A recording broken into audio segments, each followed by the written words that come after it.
Girbeagly!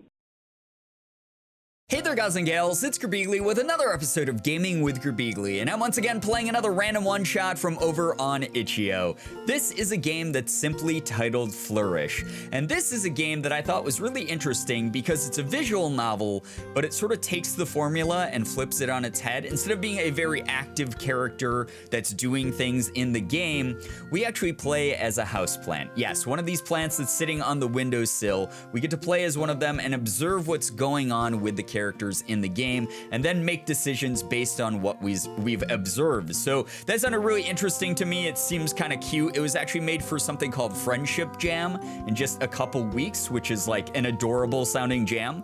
But yeah, let's go ahead, let's dive on in. I have a feeling that it's gonna be mega chill.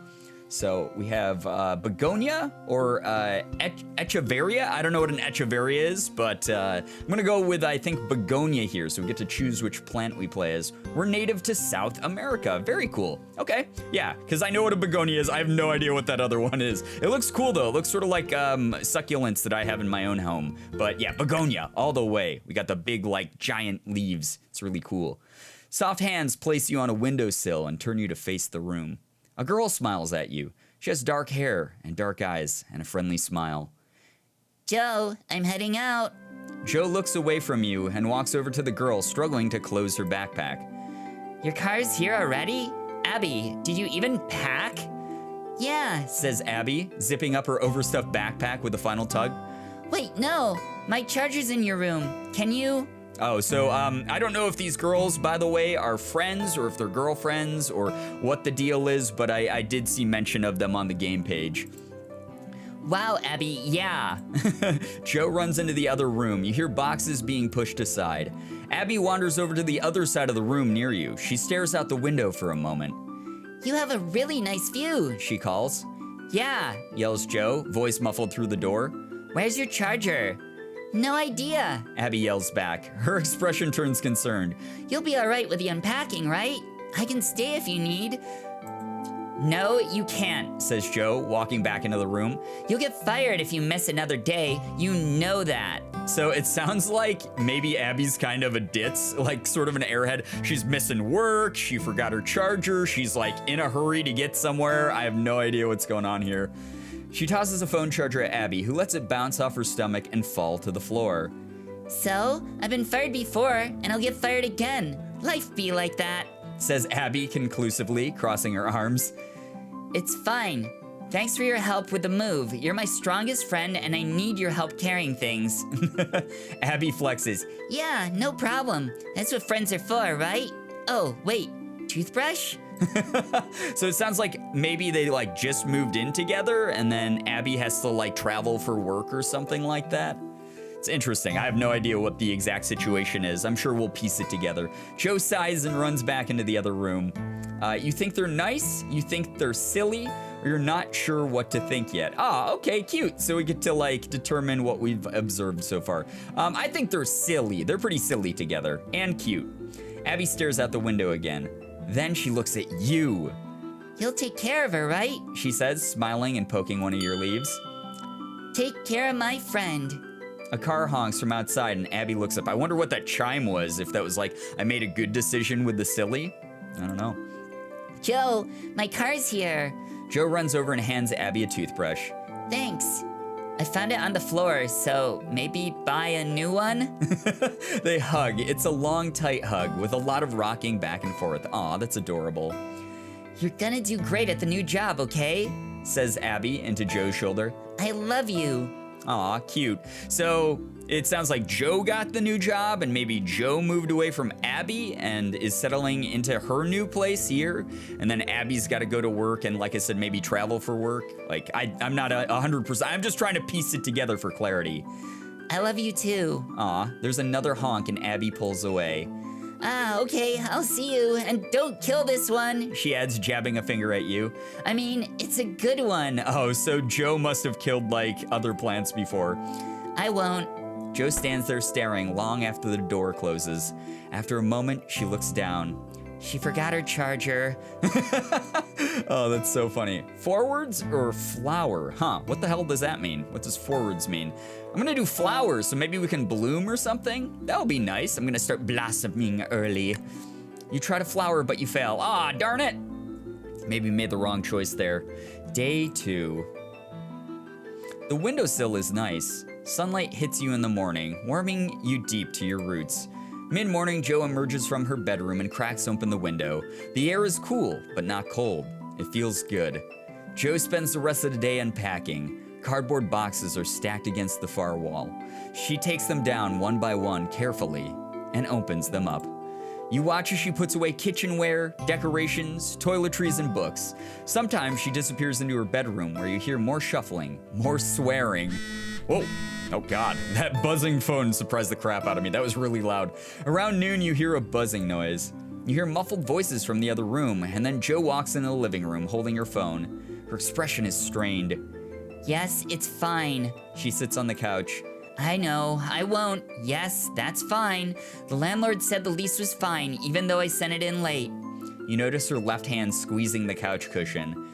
Abby left yesterday, and yes, I know. My first day is Monday. No, I haven't met them. They sounded nice over the phone, though. It'll be fine. She's silent for a moment. You watch as she nods a little tiredly. Oh, I wonder if this is like a relative, like her mom or her dad or something, and they're like super worried and they're like sort of like giving her grief. Yes, I will. I will take care of it. Thanks. Okay. Yes. Okay.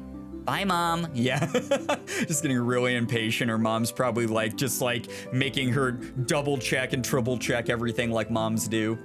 Jo sets the phone down and then collapses on the couch. She goes back to her room and you don't see her here for a long time. You wonder about Jo's new job, or you wonder about Jo's family. Oh, this is so cool. I like that we get to explore the character through the choices and the observations that we make. So I think I'm gonna go with Jo's family because I just wanna find out more about Jo. In the evening, Jo emerges from her room and sits on the couch. She opens her laptop, which is covered with cat stickers. She keeps looking at you. You sit comfortably for a while, silent, but for the sound of Jo's typing. The gentle evening wind rustles your leaves. This is really pleasant so far, by the way. The music is really nice and the art is really cute. I like it a lot. The dialogue seems very realistic and relatable. No, She says suddenly. She's glaring at her computer screen, offended beyond belief. Your package will arrive by Tuesday. She sighs and closes her laptop with more force than was probably necessary. She goes into her room and comes back out with a jacket and backpack, keys jingling. She gives you one last worried look before she walks out the front door. Hey, yeah, I haven't been fed yet. I know I do the photosynthesis thing, but maybe a little bit of water would be nice, Jo. It's dark out by the time Jo comes back. She's holding shopping bags. The first thing she does once she's inside is take a wrapped item out of one of the bags and carry it to the kitchen. You hear crinkling paper and running water. She walks over to you. She's holding a watering can. Oh, perfect, awesome. So I will get some drinky drinks here. It is a very cute watering can. There you go, bud, she says, gently pouring water into your pot. You feel the soil cool and moisten. It's refreshing. This is so pleasant. I like this a lot. Oh, that is a cute little watering can. She sets the watering can on the windowsill. Then she takes a wrapped burrito out of its bag, crumples the bag up, pitches it across the room, and goes to town on that burrito. Aw, man, littering? I mean, I know it's in her own home, but at least walk over to the garbage can, throw it away. You suck up some moisture from your roots. It's kind of like you're having dinner together. Aw, that's so pleasant. It's nice. Forwards or flower? I want to try to flower again. I'm gonna always try to flower if it keeps giving me this choice. I don't know what forwards does. You try to flower, but you fail. Oh no! I really want a flower. Day 4. Okay.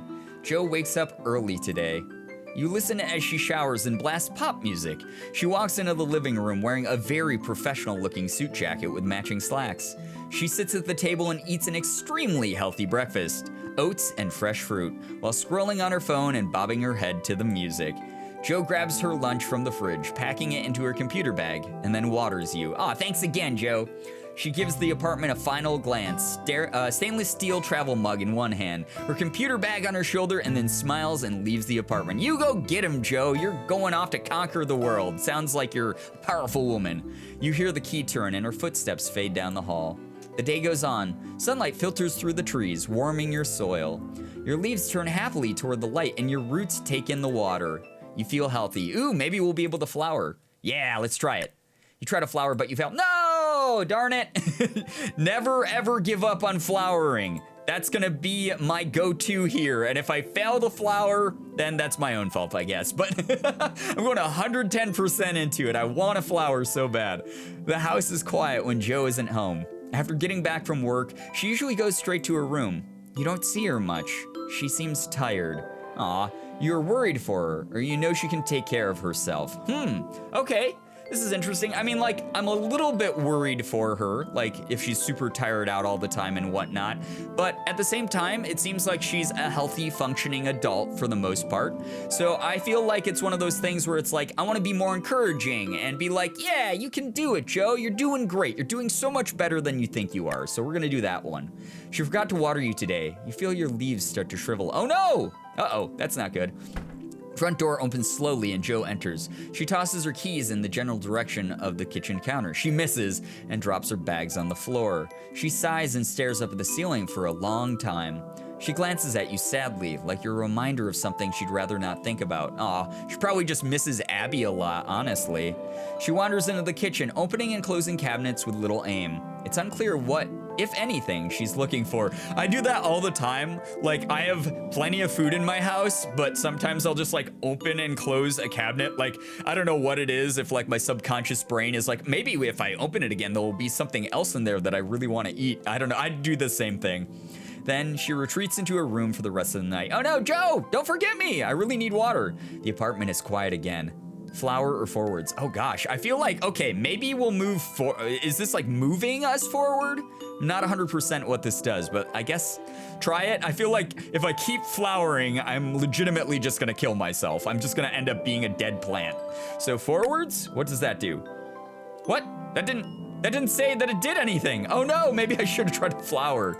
Day 10. Oh my God, I'm looking really wilty here. That's not good. Joe rushes out of the house this morning. She doesn't eat breakfast. Uh-oh, late for work probably. She forgets to water you. Again. Time passes and you feel yourself withering, drying, shrinking. It hurts. Oh no. When Joe comes home that night, she looks tired. She's been looking very tired recently, but today is different. She doesn't even make it to the couch before she starts crying. Oh, poor Joe. She lays down on the floor and curls up on the carpet. No, don't do that. Cry over me so I get some moisture. You can't see her face, but you can hear her. One of the sleeves of her blazer slides off and she doesn't fix it. Oh, that's sad. Eventually, she gets up and goes to her room. She's walking, she turns to look out the window. Wonder if she's like really struggling with work, if people there aren't like taking her seriously or respecting her or something like that. I don't know. We'll probably find out. Or she's having trouble with her parents or making rent or whatever it might be. Or, again, maybe she just really misses Abby. Her big brown eyes are shiny. Her face is puffy and red in the sunset. Evening comes. You are tired and thirsty, but mostly you are sad you can't help your friend. No. Forwards or flower? Let's try to flower. Maybe if we flower, it will remind her that we're there. And that even though we can't speak to her directly, that flower is a little symbol of like, hey, there's people rooting for you. We're here to encourage you, Joe. You try to flower, but you fail. Oh no. Let me flower, please, game. Day 12. I'm still looking droopy. You can feel your stems start to collapse. You've begun to wrinkle to conserve what little water is left. Oh, that's so sad. The edges of your leaves are drying, becoming sunburnt. The light peeks over the horizon. Hot. Too hot. For the first time, you wonder if you'll make it. The bedroom door opens and Joe rushes out. She makes hurried noises in the kitchen. She's late and she knows. There's a sudden crash, the noise of glass breaking, and a gasp. Oh no, You watch as Joe runs back to her room, her makeup running, her work clothes splashed with coffee. Oh no, poor Joe. She spilled coffee all down herself. Why? You hear her repeat from her room. Why now? As she's running between the kitchen and her room, paper towels in one hand, dirty blazer in the other, the morning sunlight catches her eye and she pauses. She stares out the window, breathing heavily. Man, it's like one of those like when it rains it pours situations. You know, once one thing's going wrong, you're running late to something and then everything else starts going wrong. That's the worst. I hate that. Hopefully when she's looking out the window here, she notices me. I think this was a mistake. She takes a deep breath, steadying herself. Oh. The moment passes and she turns back to her room, tossing the wad of paper towels towards the kitchen. I don't have time for this. Future me can deal with it. You wonder when future Joe will get here and how she'll feel about the multiple messes that present Joe has left for her to deal with. Oh no. Joe leaves. You wish she could have opened the window a little. Even the dew from the morning air would be better than this. It would be something. The day passes as the ones before. Quiet. Still. The windowsill has gotten dusty. In the afternoon, the wind picks up and rips through the trees, causing the tree limbs to rustle and bang the window. Maybe it was a good thing Joe didn't leave the window open after all. Hey, yeah, silver lining. The sunset is beautiful and then it's gone. And then it's late evening and still Joe isn't home. She's never been out so late. Oh no, you worry or you wait. I mean, all right, so this is a point where in the beginning I was like, you know what? She's a strong, young, capable woman. She's gonna be doing just fine. I'm not gonna worry about her. But now with the erratic behavior and her breaking down and crying and just basically neglecting us, I'm getting a little bit worried. So I'm gonna say I worry this time. And then suddenly, laughter. The door swings open. Two unfamiliar faces enter the apartment, followed by Joe. She's flushed and a little wobbly on her feet, but she's smiling. Oh no, she's like hammered. I bet like her and some coworkers got drunk or something. Wow, exclaims one of the strangers. Your apartment is so nice. Super lucky to find a one bedroom in this neighborhood. Yeah, Yells Joe. oh man, I'm drunk. You're okay, says the other person, helping Joe to the couch. She spots you in the windowsill and brightens. Oh, she exclaims, you have a begonia. Joe squints, taking a moment to process. Oh yeah, it was a gift from my friend from back home. She helped me move in and everything. She told me not to kill it, but I'm bad at plants. What did you say its name was, Gabby? Gabby examines you with a critical eye. It's a begonia. It's good at photosynthesizing and creating oxygen, you know, for nicer air inside. It's super almost dead. Oh no, Joe groans. Shoot. It can't die, I promised. Gabby dusts off the watering can and holds it out to their third friend. Kai, can you fill this? He takes it and nods. Can do, ma'am. Gabby sits next to Joe and suggests a better watering schedule for you. Yay, Gabby to the rescue. We're not gonna die because of Joe's friends. Thank you, Joe's friends. The relief you feel as the water is poured into your soil. It's like nothing you've ever felt before. You hope it's not too late. Me too. I'm gonna be so sad if I die. Gabby is our office plant queen, says Kai. She rescued all the poor plant friends in my apartment, too. Joe turns to Gabby, tears welling in her eyes. Maybe it's the alcohol. Maybe it's stress from the move. Maybe it's everything. Oh, girl, says Gabby, wrapping an arm around Joe. Joe wipes her eyes, giggling and sniffing. It was really nice of you guys to ask me to hang out tonight. I've been having a hard time, like, everything's been pretty rough. I know I already said, but thanks for... Joe hesitates. For being my friends. Aw. Gabby and Kai aw in chorus, yeah, just like me. We're glad too, says Gabby. We've been trying to figure out the best way to go about it. Squad goals, yells Kai. Oh man, you think maybe he's a bit drunk too. It's like The Bachelor up in the office, says Gabby, nudging Joe. Everyone wants to be friends with the cool new girl. Aw. And we're winning, yells Kai. They giggle. Kai gasps. Okay, wait. What if, go with me, what if you threw a housewarming party? Joe rolls over on the couch. You think people would be into that? Yes, says Gabby. You should do it. And you have such a nice apartment anyway. Joe thinks it over for a moment and then nods. Only if you guys come. Of course. You watch as they talk for a while longer. Joe looks happier than she's been in a long time. Seeing her happy makes you feel happy. On her way out, Gabby points at you. Don't kill this one, okay? It'll take good care of you if you take good care of it. Exactly. Thank you, Gabby. It's a two-way street here. Before she goes to bed, Joe bends down and touches your now dry leaves. I'm sorry, bud. Don't die. Come on. We can do it. Forwards or flower? Let's try to flower for real this time. You try to flower, but you fail. Damn it! I'm trying my best. Day 15. Okay, I'm looking a little bit healthier here. Joe's been happier lately. She waters you each morning, carefully inspecting your leaves for signs of recovery. Today she ate some Greek yogurt with her coffee and stood at the window, taking in the morning sunlight. So it's nice that now that Joe is thriving, we also get to thrive. We're sort of connected in that way. I'm almost like symbolic of her happiness. You feel healthier. Perhaps it was your brush with death, but the world seems brighter and more vibrant than before. Birds chirp outside and the apartment sparkles in the sunlight. When Joe gets home in the evenings, she cooks dinner or talks to her friends on the phone. She looks healthier too. Ah, yeah, go Joe! You're on your way. All right, flower this time, it's gotta work. We're thriving, we're doing great, we're gonna flourish. You try to flower, but you fail. God damn it. Day 20. All right, try and try again. That's all that's gonna happen. Joe's excited today. She spends most of the day at home, leaving only for a short bit and coming back with groceries and this really cool thing called plant food. Yeah, hell yeah, we got some bonuses going here. Oh my God, that phone every time. In the evening, Joe's phone rings. She answers it immediately. Hi, Abby, she exclaims. You get fired yet? She laughs and shakes her head, falling backwards on the couch. No, I have not. It's super alive. I'm feeding it plant food right now. Joe grins at you like you're sharing a secret. So yeah, about the, yeah. You can come? Yes, of course. I'm so excited. Joe laughs again. I know. My work friends are actually pretty cool. I'm so excited for you guys to meet. You feel nourished. Is it the plant food, or is it because she's talking again? Nourished spiritually, obviously. It's good to be like an emotionally fulfilled plant. Either way, you find it comforting. Flower, let's go. You try to flower, but you fail. One of these times it's gonna work. Day 25. Joe doesn't have work today, but she gets up early anyway. You can tell she's excited. Gabby and Kai show up around noon. Party team, yells Kai. They leave the apartment for a few hours and return with shopping bags from various stores.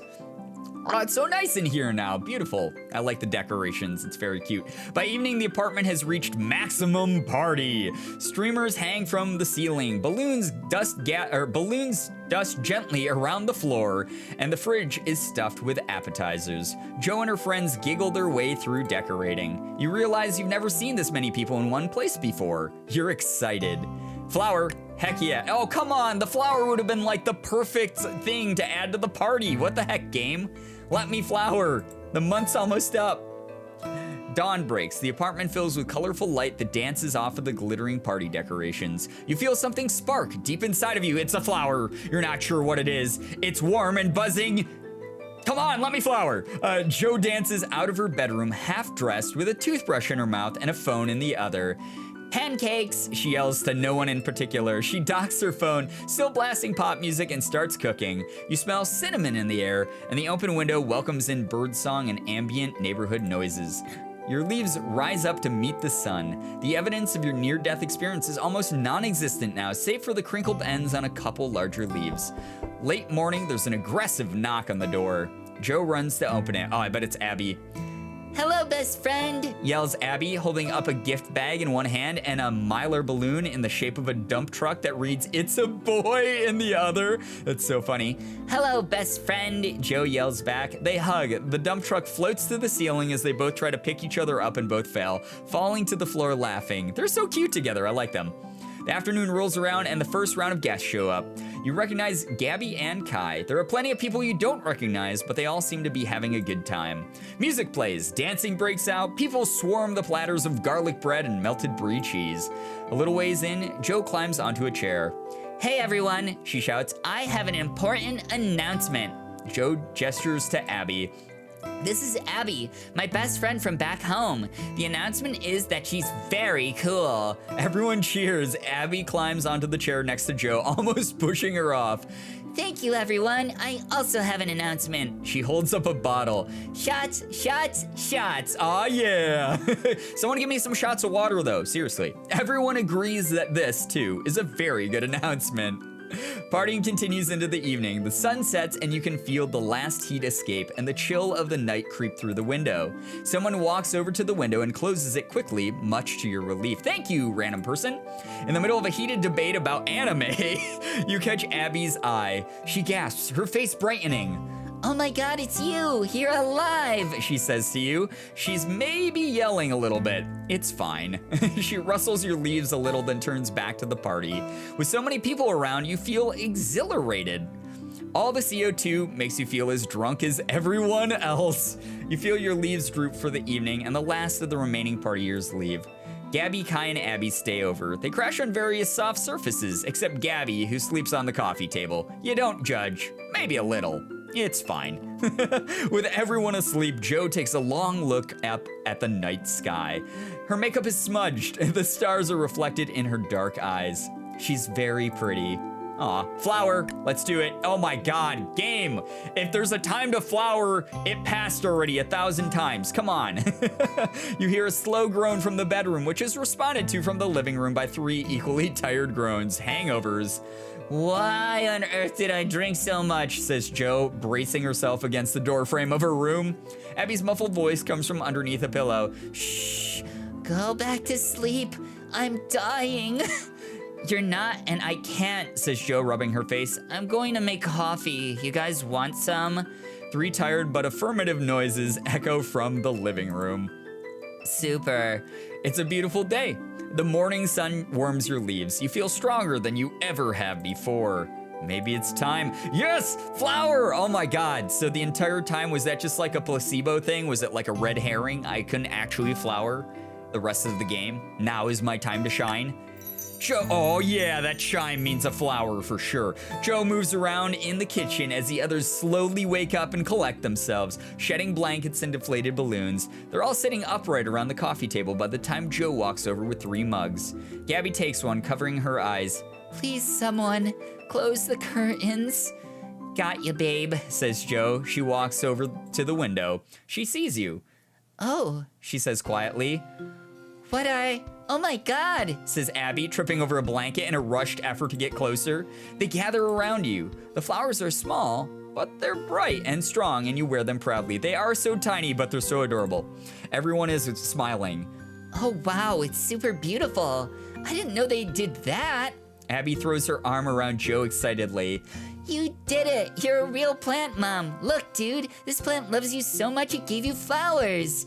Everyone's looking at you, so nobody else notices that Jo is blinking back tears. Aw, she's smiling though. You stand up a little straighter, just for her, so that she knows that even when life is crashing around her, that you're gonna be there, and that she can do something right, or that we're gonna be there, and that she can do something right. She can, keep a plant alive. She can keep friends. This is like a sign of the stability that's always going to be there in her life. Other people and things, like me, are going to be there to support her. I love that. Jo wipes her eyes and takes a deep breath. So, breakfast? Jo leaves the apartment, laughing, surrounded by friends. The morning sun will keep you warm until she gets back. Oh, so cute. Was that it? I love the "it's a boy" balloon and everything. Oh my god, what a cute game. Very, very adorable. For Carson. Aw, that was great. I really, really liked that a lot. This is a very, very good game. Super, super wholesome. Created by friends for friends. Again, this was made for something called Friendship Jam, so obviously it definitely focused on the idea of friendship. And again, like I said, that there's that stability there of those friends. Like your job might be like really sucky, your parents might be giving you grief, there might be so many different factors that are working against you, but you have that pillar of strength. You have those people in your life, whether you have them there right now or not. Like maybe they're people that you're going to meet in the future, but there's going to be somewhere or someone there that's going to have your back, possibly something. Possibly a lovely plant that will flower for you and remind you that you're capable of anything. I like this a lot. This was a really warm, nice game. If you guys want to try this out yourselves, play as the other plant, maybe do move forward instead of flower each time, see if that like actually changes anything. I don't know if there's any choices in this that actually matter, but you guys can test that out yourselves. I'll leave a link down below in the description like I normally do so that you can download this for free from over on itch.io. But hopefully you guys enjoyed this game as much as I did. If you did, please be sure to hit the like button, subscribe to the channel, and as always, it was great seeing ya. Bye-bye. Girbeagly.